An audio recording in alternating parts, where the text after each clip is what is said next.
तो hello friend, कैसे आप लोग? आई होप आप लोग बहुत ही अच्छे होंगे।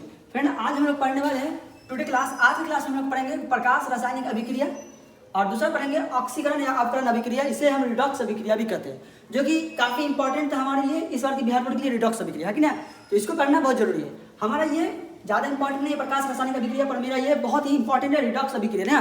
कभी कभी पूछ देते हैं कि ऑक्सीकरण अपकरण अभिक्रिया क्या है, तो रिडॉक्स अभिक्रिया में दो अभिक्रिया आता है, ऑक्सीकरण और अपकरण अभिक्रिया। ठीक है, तो ये दोनों के बारे में हम डिटेल में पढ़ेंगे। और इससे पहले वाले क्लास में हम लोग पढ़ चुके थे यस्टरडे क्लास में एकल विस्थापन अभिक्रिया, संयोजन अभिक्रिया, वियोजन अभिक्रिया आदि हम लोग बहुत सारे अभिक्रिया को देख चुके थे। ठीक है, तो ये हमारा लास्ट है। ये क्या है? 8वां है, ये 9वां है। ठीक है, तो हम इससे पहले 7 तक बहुत अभिक्रिया देख चुके, जो कि काफ़ी इंपॉर्टेंट था हमारे बिहार बोर्ड के लिए। ठीक है, तो आज हम इसके बारे में चर्चा करने वाले हैं। अभी तक ये सब नहीं देखे ना, तो जाके जरूर देख ले। उसका लिंक जो है वीडियो का डिस्क्रिप्शन में दे दिया गया। काफ़ी इंपॉर्टेंट माना जाता है इसको भी बिहार बोर्ड के लिए ना। हर बार बिहार बोर्ड कहीं ना कहीं से 9 अभिक्रिया में से हर साल 2 अभिक्रिया पूछ ही देता है, तो आपको तैयारी करना बहुत ही जरूरी है। तो चलिए फ्रेंड, हम लोग देख लेते हैं कि ये आइए इसको प्रकाश रासायनिक अभिक्रिया और रिडॉक्स अभिक्रिया को किस तरह हल करते हैं। आइए देखते हैं। और अभी तक इसको नहीं देखे तो जाके जरूर देखिए, उसका लिंक डिस्क्रिप्शन में दे दिया गया है। तो चलिए फ्रेंड देखते हैं। तो आइए हम लोग देख लेते हैं। पहला क्या है? प्रकाश रासायनिक अभिक्रिया। ठीक है, पहला नहीं बोले जाए तो ये क्या है? एक 7-8वां क्वेश्चन है। ठीक है, हम लोग 7 तक देख चुके, 7 तक अभिक्रिया देख चुके। ठीक है, तो ये हमारा 7वां है, सॉरी 8वां है, जो कहता है कि प्रकाश रासायनिक अभिक्रिया क्या है, किसे कहते हैं और परिभाषित कीजिए। आपको इस तरह क्वेश्चन रहेगा, तो आपको सीधा यही लिखना है, इसके अलावा कुछ लिखने की जरूरत नहीं है। ठीक है, तो ये कहते हैं प्रकाश रासायनिक अभिक्रिया, तो वैसी रासायनिक अभिक्रिया मतलब वैसी रासायनिक अभिक्रिया। रासायनिक अभिक्रिया हमारे पढ़े नहीं पढ़े तो प्ले लिस्ट दे दिया, वीडियो का लिंक जो है दे दिया गया, वो भी जाके पढ़ लीजिए। काफी इंपॉर्टेंट, समझे, बहुत डिटेल में पढ़ाया जा चुका है। ठीक है, तो कहते हैं वैसी रासायनिक अभिक्रिया जो प्रकाश की उपस्थिति मतलब प्रकाश के उपस्थिति में हो, मतलब प्रकाश के कारण हो। सिंपल से कह सकते हैं, मतलब कि वैसी रासायनिक अभिक्रिया जो प्रकाश के कारण होती है, उसे हम क्या कह सकते हैं? प्रकाश रासायनिक अभिक्रिया। अरे प्रकाश रासायनिक मतलब प्रकाश के द्वारा जो रासायनिक अभिक्रिया होती है उसे प्रकाश रासायनिक अभिक्रिया करता है कि नहीं।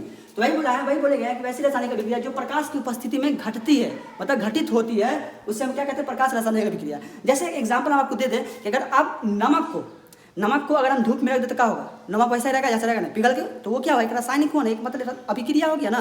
तो वही है, इसी कहते हैं रासायनिक प्रकाश रासायनिक अभिक्रिया, उसी को हम प्रकाश रासायनिक अभिक्रिया कहते हैं। ठीक है, तो वैसे देखिए यहाँ पे H2+Cl2 को अगर हम सूर्य प्रकाश की उपस्थिति में रखें, इस दोनों को अगर हम सूरज के प्रकाश मतलब रोशनी होता है धूप में रख देते हैं, तो धूप में रखने के बाद ये सूर्य के प्रकाश के कारण क्या होता है? रिएक्ट करके ये 2 मोल HCl बना लेता है, समझे। तो ये क्या हुआ? सूर्य प्रकाश की उपस्थिति में जो घटित हुआ, तो ये घटना जो हुई किसकी? जो प्रकाश रासायनिक अभिक्रिया के कारण हुई। ठीक है, तो दूसरा कहता है कि 2 मोल AgCl दे दिया है, इसको भी प्रकाश रासायनिक अभिक्रिया ना। तो 2 मोल AgCl है, इसको प्रकाश रासायनिक अभिक्रिया जब अभिक्रिया हुआ, जब धूप में रखा गया तो अभिक्रिया हुआ, तो क्या हुआ कि ये 2 मोल Ag बना और प्लस Cl2 बना। अब ये बताइए, यहाँ पे जो है, यहाँ पे ये क्या है? एक तत्व है, ये भी तत्व है, पर ये क्या है? यौगिक है। तो याद रखिएगा, प्रकाश रासायनिक अभिक्रिया एक यौगिक के साथ भी हो सकता है और एक यौगिक और एक तत्व के साथ भी हो सकता है, दोनों के साथ हो सकता है। इससे मायने नहीं रखता है कि ये तत्व भी होना चाहिए या यौगिक। ठीक है, दोनों भी कर सकता है। अगर यौगिक है तो उसको क्या कर सकता है? अभिक्रिया करके तत्व में कन्वर्ट कर सकता है, और तत्व है तत्व को संयोग करके क्या कर सकता है? एक यौगिक में कन्वर्ट कर सकता है, समझे। इसे हम क्या कहते हैं? रासायनिक प्रकाश रासायनिक अभिक्रिया। तो भाई सिंपल सी भाषा में क्या कहते हैं? प्रकाश रासायनिक अभिक्रिया। तो सिंपल सी भाषा में आप क्या कर सकते हैं कि वैसी रासायनिक अभिक्रिया जो प्रकाश की उपस्थिति में घटित होती है, उसे हम क्या कहते हैं? प्रकाश रासायनिक अभिक्रिया कहते हैं। अगर बोलने में गड़बड़ा रहा हूं तो उसके लिए सॉरी कहता हूं, पर आपको पूरा सटीक आंसर बता रहा हूं। ठीक है, आप एग्जाम में इसी तरह लिखिएगा इसको। ठीक है, तो ये हुआ मेरा प्रकाश रासायनिक अभिक्रिया। हम चलते हैं जो काफी इंपॉर्टेंट है, रिडॉक्स अभिक्रिया, जिसे हम ऑक्सीकरण और अपकरण अभिक्रिया भी कहते हैं। तो आइए उसको देख लेते हैं। अगर वीडियो को पॉज करके इसको उतारना चाहते हैं तो उतार लीजिए, हम लोग चलते हैं नेक्स्ट क्वेश्चन में। ठीक है, तो आइए देखिए, हम लोग पहले बात कर लेते हैं कि ऑक्सीकरण और अपकरण अभिक्रिया। ठीक है, जहां तक हम पहले बता चुके हैं कि ऑक्सीकरण अभिक्रिया और अपकरण अभिक्रिया क्या कह सकते हैं? कि रिडॉक्स अभिक्रिया भी कह सकते हैं। ठीक है, तो इसका मतलब ये हुआ कि इसका मतलब है क्या, मतलब ये क्या अभिक्रिया है, तो इसके बारे में जानना जरूरी है ना। तो देखिए, आपके एग्जाम में 2 नंबर में पूछे जा सकते हैं रिडॉक्स अभिक्रिया क्या है या किसे कहते हैं, या फिर परिभाषित कीजिए, कुछ भी बोले आपको यही लिखना। ठीक है, तो दूसरा पहला करें यहाँ पे ऑक्सीकरण अपकरण अभिक्रिया। ऑक्सीकरण अभिक्रिया मतलब ऑक्सीकरण और अपकरण दोनों मिला करके। ठीक है, ऑक्सीकरण अपकरण अभिक्रिया एक विशेष प्रकार की रासायनिक अभिक्रिया। किस तरह का? एक विशेष प्रकार का रासायनिक अभिक्रिया है जो हमेशा क्या होता है? साथ साथ होती है, जो हमेशा क्या होता है? साथ साथ होती है। अब भाई ये ऑक्सीकरण अपकरण अभिक्रिया जो है ना, वो हमेशा साथ साथ होती रहती है। अब इसमें क्या, इसके बारे में डिटेल में पढ़ेंगे। ठीक है, अभी बस जस्ट 2 मिनट वेट कीजिए, अब इसके बारे में पढ़ेंगे। पर ये जो इसको सिर्फ एक्सप्लेन किया गया, ये एक रिडॉक्स अभिक्रिया कहला गया। क्या? रिडॉक्स में होता है। ऑक्सीकरण अभिक्रिया अपकरण अभिक्रिया क्या है? रिडॉक्स अभिक्रिया है, जिसे हम क्या कहते हैं? रिडॉक्स अभिक्रिया भी कहलाती है। ठीक है, तो अगर आपसे पूछा जाएगा रिडॉक्स अभिक्रिया किसे कहते हैं, लिखिएगा वैसी रासायनिक अभिक्रिया जो मतलब अगर आप वैसे नहीं बोल सकते, ऐसे ही बोल सकते हैं कि ऑक्सीकरण या आपकरण अभिक्रिया वैसी एक विशेष प्रकार की अभिक्रिया है, एक विशेष प्रकार की रासायनिक अभिक्रिया है जो मतलब कि साथ साथ होती है, जो हमेशा साथ ही साथ होती है, कभी अलग नहीं। अगर कभी भी यहाँ पे कभी भी अगर ऑक्सीजन का अगर मतलब कि संयोग हो रहा है तो हाइड्रोजन का क्या होगा, वियोग होगा। मतलब ऑक्सीजन अगर जुड़ रहा है तो हाइड्रोजन क्या होगा, उसका विनाश होगा, मतलब हटेगा हाइड्रोजन। तो इस तरह का अभिक्रिया होता है, अभी हम जस्ट देखने वाले, ठीक है। तो मतलब कि आप सिंपल तरीका से यही कहिएगा कि ऑक्सीकरण और अवकरण अभिक्रिया एक विशेष प्रकार की रासायनिक अभिक्रिया है, या ये ना बोल करके आप ये भी बोल सकते हैं कि रिडॉक्स अभिक्रिया एक विशेष प्रकार की रासायनिक अभिक्रिया है जो हमेशा साथ साथ होती है, उसे हम रिडॉक्स अभिक्रिया कहते हैं। सिंपल से भाषा में आप इस तरह कह सकते हैं। अब रिडॉक्स अभिक्रिया में 2 अभिक्रिया आता है, एक ऑक्सीकरण अभिक्रिया जिसके बारे में जानना बहुत जरूरी है। कभी कभी ये भी पूछ देता है कि ऑक्सीकरण अभिक्रिया क्या है, किसे कहते हैं, परिभाषित कीजिए,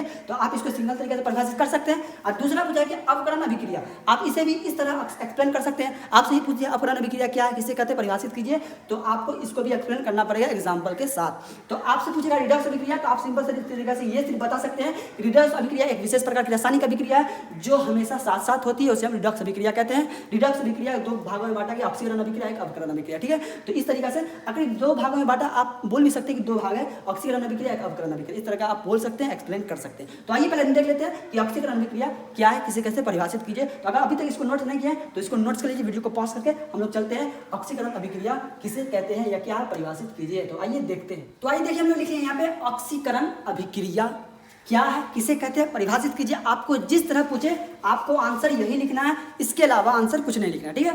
तो भाई ऑक्सीकरण अभिक्रिया है क्या, मतलब हो रहा है कि वैसी रासायनिक अभिक्रिया है, वैसी रासायनिक अभिक्रिया है जिसमें किसी तत्व या यौगिक बोले तो पदार्थ भी होगा ना, अगर तत्व यौगिक को मिला दे पदार्थ भी बोल सकते हैं, ठीक है। मतलब कोई तत्व भी हो सकता है और यौगिक भी हो सकता है। तत्व किसे कहते हैं, जो सिंगल हो, तत्व कहता है जो मतलब जुड़ा हो, उसे यौगिक कहते हैं। तो पहले हम बता चुके इसके बारे में, ठीक है।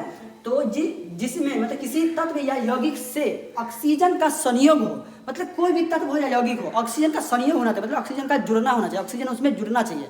अगर ऑक्सीजन जुड़ रहा है और हाइड्रोजन क्या हो रहा है, वियोग, मतलब हाइड्रोजन हट रहा है, तो आप इस तरह भी लिख सकते हैं कि ऑक्सीजन का संयोग होता है और हाइड्रोजन का क्या होता है, निष्कासन, मतलब वियोग होता है, उसे हम ऑक्सीकरण अभिक्रिया कहते हैं। पर हम इतना लंबा एक्सप्लेन नहीं किए, आप सिंपल इस तरह लिखिएगा तो आपको पूरा मिल जाएगा। जो वैसे लिखे हम लिखे वैसी रासायनिक अभिक्रिया जिसमें किसी तत्व यौगिक से ऑक्सीजन का संयोग हो, मतलब ऑक्सीजन का जुड़ता है, संयोग मतलब क्या, जुड़ना है ना, ऑक्सीजन का संयोग होता है, ऑक्सीकरण अभिक्रिया कहलाता है। आप इसके आगे ये भी लिख सकते हैं कि मतलब कि ऑक्सीकरण का संयोग मतलब ऑक्सीजन का संयोग होता है और हाइड्रोजन का क्या होता है, वियोग, मतलब निष्कासन होता है, उसे हम ऑक्सीकरण अभिक्रिया भी कहते हैं। इस तरह आप लिख सकते हैं, ठीक है। तो हम इतना लिखें, ज्यादा आपको भारी ना हो, ठीक है। तो सिंपल भाषा में आप कहिएगा कि ऑक्सीकरण अभिक्रिया किसे कहते हैं, मतलब ऑक्सीकरण अभिक्रिया जिसमें ऑक्सीजन का संयोग होता है, उसे हम ऑक्सीकरण अभिक्रिया कहते हैं, ठीक है। जैसे यहाँ देख लीजिए, अगर कार्बन को प्लस O2 के साथ रिएक्ट करवाए हम यहाँ पे, तो क्या हुआ, कार्बन डाइऑक्साइड बना। तो अब यहाँ देखिए, कार्बन को ऑक्सीजन में जलाने पर कार्बन डाइऑक्साइड बनता है। चलिए ठीक है, ये दोनों को मिलाकर हम जला दिए, कार्बन डाइऑक्साइड बना। भाई यहाँ यह एक ऑक्सीकरण अभिक्रिया, कैसे, क्योंकि इसमें क्या ऑक्सीकरण हो रहा है, किसका, मतलब इसमें जो ऑक्सीकरण किसका होता है, कार्बन का ऑक्सीकरण हो रहा है। ये कार्बन किसके साथ जुड़ा, ऑक्सीजन के साथ, तो ऑक्सीजन भी जुड़ा ना, तो ये जो क्या संयोग हो रहा है यहाँ पे, तो संयोग है, इसका मतलब क्या, ये क्या एक ऑक्सीकरण अभिक्रिया है। इस तरह इसको आप एक्सप्लेन कर सकते हैं। तो अगर आपसे एग्जाम में पूछा जाएगा कि ऑक्सीकरण अभिक्रिया क्या है, तो आपको ये लिखना है, ये एग्जाम्पल लिखना है। अगर ये लिखना है तो नहीं, कोई दिक्कत नहीं है, पर आप ये भी नहीं लिखे, कोई दिक्कत नहीं, पर इतना और इतना तो जरूर लिखना है, एक समीकरण और एक ये लिखना बहुत ही जरूरी है, तभी आपको 2 नंबर मिलेगा, ठीक है। तो सिंपल भाषा में आप क्या कहते हैं, फिर से एक बार रिपीट कर देते हैं। वैसी रासायनिक अभिक्रिया है जिसमें किसी तत्व या यौगिक से ऑक्सीजन का संयोग होता है, ऑक्सीकरण अभिक्रिया कहलाती है। जैसे कार्बन को ऑक्सीजन के साथ रिएक्ट करवाया, कार्बन डाइऑक्साइड बना, ये क्या है, ऑक्सीकरण अभिक्रिया है, हो गया। तो इसी तरीके से इसको लिखते हैं। अगर आप इसको नोट्स करना चाहते हैं तो वीडियो जल्दी से पॉज कीजिए, इसको उतारिए, हम लोग चलते हैं अवकरण अभिक्रिया में, ठीक है। तो वीडियो काफी लंबा हो जाएगा इसीलिए, ठीक है। तो चलिए देखते हैं अवकरण अभिक्रिया। तो आइए हम लोग देख लेते हैं आप किसके, अवकरण अभिक्रिया, ठीक है। अवकरण अभिक्रिया क्या है, इसके बारे में देख लेते हैं, ठीक है। तो अवकरण अभिक्रिया वैसी रासायनिक अभिक्रिया है जिसमें किसी तत्व या यौगिक के साथ हाइड्रोजन का संयोग होता है। भाई ऑक्सीकरण अभिक्रिया में क्या था, जो ऑक्सीजन का संयोग हो रहा था, और अवकरण अभिक्रिया क्या है, जिसमें हाइड्रोजन का संयोग हो, मतलब हाइड्रोजन का संयोग और ऑक्सीजन क्या वियोग हो, तो उसे हम क्या कहेंगे, अवकरण अभिक्रिया कहेंगे, ठीक है। जैसे एग्जांपल में देख लीजिए, H2 + Cl2 था, है ना, ये दोनों क्या संयोग किया, तो भाई हाइड्रोजन क्या किसे, क्लोरीन के साथ जुड़ रहा है ना, यहाँ पे जो क्लोरीन के साथ जुड़ा है, यहाँ पे क्या हुआ, 2HCl बना, तो इसी को हम क्या कहेंगे, अवकरण अभिक्रिया। अब हम अगला क्लास में जो हम लोग पढ़ेंगे वो पढ़ेंगे दहन और ज्वाला। तो आप इसी तरीके से इसको लिख सकते हैं, एग्जाम में 2 नंबर पूछेगा तो आप सिंपल वे में लिख सकते हैं, ठीक है, ज़्यादा कुछ भारी बात नहीं, ठीक है। तो इसी तरीके लिखिएगा। अब हम लोग नेक्स्ट क्लास में पढ़ेंगे ज्वाला और मतलब दहन और ज्वाला के बारे में पढ़ेंगे। काफ़ी इंटरेस्टिंग चैप्टर है, वीडियो को मिस मत कीजिएगा, उसको जरूर देखिएगा। अभी तक मेरे चैनल पर नहीं तो मेरे चैनल को सब्सक्राइब जरूर कीजिएगा, ताकि इसका जो वीडियो अपलोड करें तो उसका नोटिफिकेशन सबसे पहले आपको मिल सके, ठीक है। तो आज के लिए इतना ही रहने, तो फिर मिलते हैं हम लोग नेक्स्ट क्लास में।